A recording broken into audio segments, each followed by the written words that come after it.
حضرت مقبول رحمۃ اللہ تعالی علیہ فرماتے ہیں کہ جو شخص قرآن کی تعلیم کو حاصل کرے اور دین کے مسائل کو سیکھے، فقیہ بن جائے، قرآن و سنت کا عالم ہو، علمی سمجھ بوجھ پائے اور صاحب علم ہو جائے، اور اس کے بعد وہ بادشاہوں کا چاپلوس، وقت کے حکمرانوں کا درباری بن جائے، ان کے ہاں جائے، ان کی خوشامد کرے، چاپلوسی کرے اور ان سے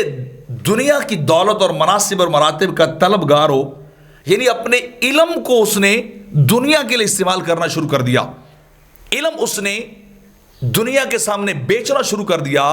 کہ علماء جو ہے وہ بادشاہوں کی مجالس میں جانا شروع کر دیں، بڑے بڑے لوگوں کے بعد جانا شروع کر دیں، تو حضرت مقبول رضی اللہ تعالیٰ فرماتے ہیں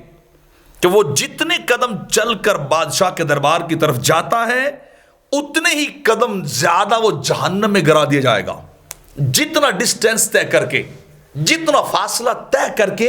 وہ بادشاہ کی بارگاہ میں جاتا ہے، اس کے دربار میں جاتا ہے،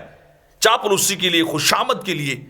واہ واہ کے لیے، شہرت کے لیے، کسی بھی دنیاوی چیز کی طلب کے لیے، جو شخص جو عالم وقت کا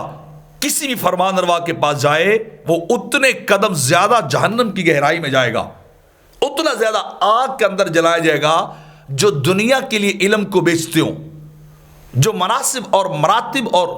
اپنے کسی کرسی کے لیے اپنے علم کو بے قدر کرتے ہوں، وقت کے ظالم حکمران کے ہاتھ میں ہاتھ دیتے ہوں، اس کی تائید کرتے ہوں، اس کے ساتھ تصویریں بنواتے ہیں، اس کے ساتھ بیٹھتے اٹھتے ہوں، ایسے علماء کا انجام بڑا غلط ہے، بڑا دردناک ہے کہ وہ اپنے علم کو صرف اس لیے استعمال کر رہے ہیں کہ وہ بادشاہ کا قرب لے، حالانکہ علم تو قرب الہی کا ذریعہ ہے، علم تو اللہ کی نزدیکی کی طرف لے کے جاتا ہے، عرفان ذات نصیب ہوتا ہے، اور اس بدبخت نے علم کو بیچنا شروع کر دیا ہے۔ تو امام مقبول رحمۃ اللہ علیہ فرما رہے ہیں پھر وہ بچے گا نہیں، اتنا جہنم کے گڑھے میں زیادہ قدم اور زیادہ فاصلہ جو اسے طے کرنا پڑے گا، زیادہ نیچے گرایا جائے گا جو بادشاہ کی جتنا سفر طے کر کے جاتا ہے۔